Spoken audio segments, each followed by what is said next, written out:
You can't wait for inspiration. You have to go after it with a club. The proper function of man is to live, not to exist. I shall not waste my days in trying to prolong them.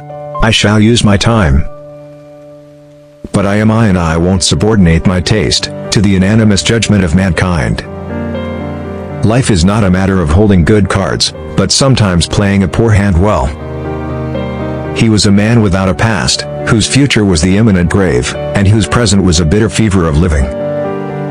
Life achieves its summit when it does do the uttermost that which it was equipped to do. I would rather be a superb meteor, every atom of me in magnificent glow, than a sleepy and permanent planet. Don't loaf and invite inspiration, light out after at a club. As one grows weaker, one is less susceptible to suffering. There is less hurt because there is less to hurt. I would rather be ashes than dust. I would rather be a superb meteor, every atom of me in magnificent glow, than a sleepy and permanent planet. The aim of life was meat. Life itself was meat. Life lived on life. There were the eaters and the eaten.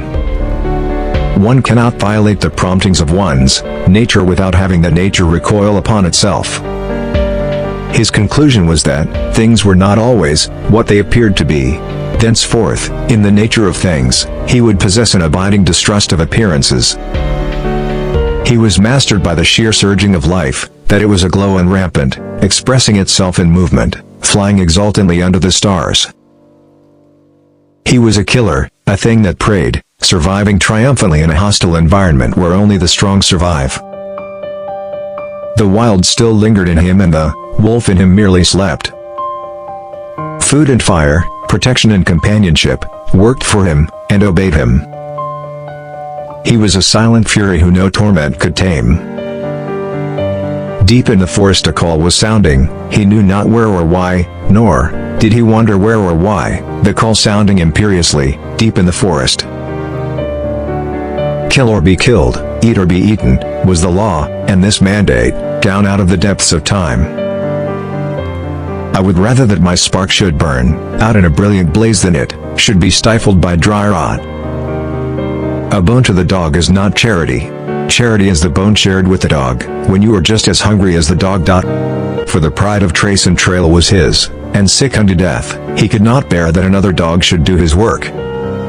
She was thrilling to a desire, squabbling with the dogs, and to be avoiding and dodging the stumbling feet of men. I reckon you've called the turn, Bill. That wolf's a dog, and it's eaten fish many's the time from the hand of man. And yet he remained somehow different from other dogs. Buck did not read the newspapers, or he would have known that trouble was brewing, not alone for himself, but for every tidewater dog, strong of muscle and with warm, long hair, from Puget Sound to San Diego. Out of this pack persecution he learned two important things: how to take care of himself in a mass fight against him, and how, on a single dog, to inflict the greatest amount of damage in the briefest space of time. He became quicker of movement than the other dogs, swifter of foot, craftier, deadlier, more lithe, more lean with iron-like muscle and sinew, more enduring, more cruel, more ferocious, and more intelligent. He allowed the master these liberties was no reason that he should be a common dog, loving here and loving there, everybody's property for a romp and good time. Love, genuine passionate love, was his for the first time.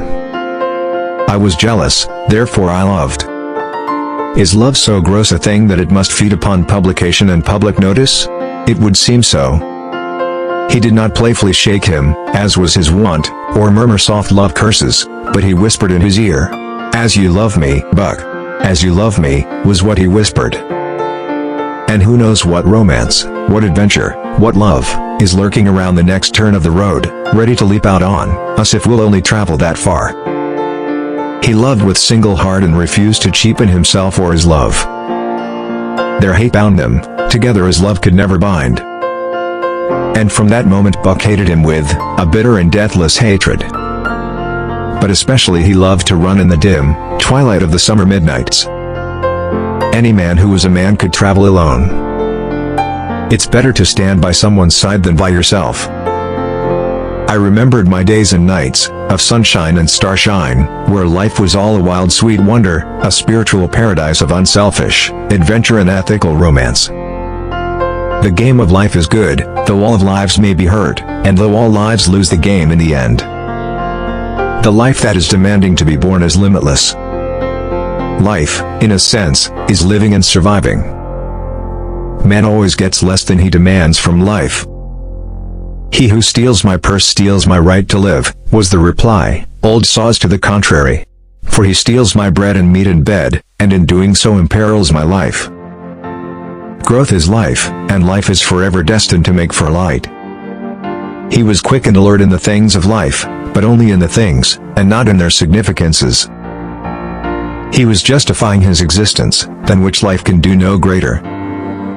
It was the masterful and incommunicable wisdom of eternity laughing at the futility of life and the effort of life.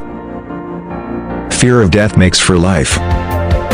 The only way to know life is by not ignoring life. After all, there's nothing like life. The function of man is to live, not to exist. I shall not waste my days, trying to prolong them. I shall use my time. Life? Bah. It has no value. Of cheap things it is the cheapest. Everywhere it goes begging. A human life the treasure of the world cannot buy, nor can it redeem one which is misspent, nor can it make full and complete and beautiful, a life which is dwarfed and warped and ugly. The proper function of man is to live, not to exist. Could we but find time and opportunity and utilize the last bit, and every bit of the unborn life that is in us, we could become the fathers of nations and populate continents. Where there is room for one life, she sows 1,000 lives, and its life eats life till the strongest and most piggish life is left. Life is very short. One should have no time to dally. I think I prefer blasphemy to indecency. There is an audacity about it, an adventurousness and defiance that is better than sheer filthiness. But behold, as soon as I went out on the adventure path I met John Barleycorn again. Adventure is beyond price. Show me a man with a tattoo and I'll show you a man with an interesting past. Adventure is beyond price. No, I did not hate him. The word is too weak. I know nothing that I may say can influence you. Merely because you have got something to say that may be of interest to others does not free you from making all due effort to express that something in the best possible medium and form. Age is never so old as youth would measure it. I do not live for what the world thinks of me, but for what I think of myself. Intelligent men are cruel. Stupid men are monstrously cruel. I am. I was. I am not. I never am. It is good that man should accept, at face value the cheats of sense and snares of flesh, and through the fogs of sentiency pursue the lures and lies of passion. A man with a club is a lawmaker. To be well fitted for the tragedy of existence, one must have a working philosophy, a synthesis of things. I'd rather sing one wild song and burst my heart with it, than live 1,000 years watching my digestion and being afraid of the wet. Desire is a pain which seeks easement through possession. To be well fitted for the tragedy of existence, one must have a working philosophy, a synthesis of things. Where others have hearts, he carries a tumor of rotten principles. I write for no other purpose than to add to the beauty that now belongs to me. Don't write too much. Concentrate your sweat on one story, rather than dissipate it over a dozen. Life is so short. I would rather sing one song than interpret the 1,000. White Fang knew the law well, to oppress the weak and obey the strong. They were fire makers. They were gods. Darn the wheel of the world. Why must it continually turn over? Where's the reverse gear? The ghostly winter silence had given way to the great spring murmur of awakening life.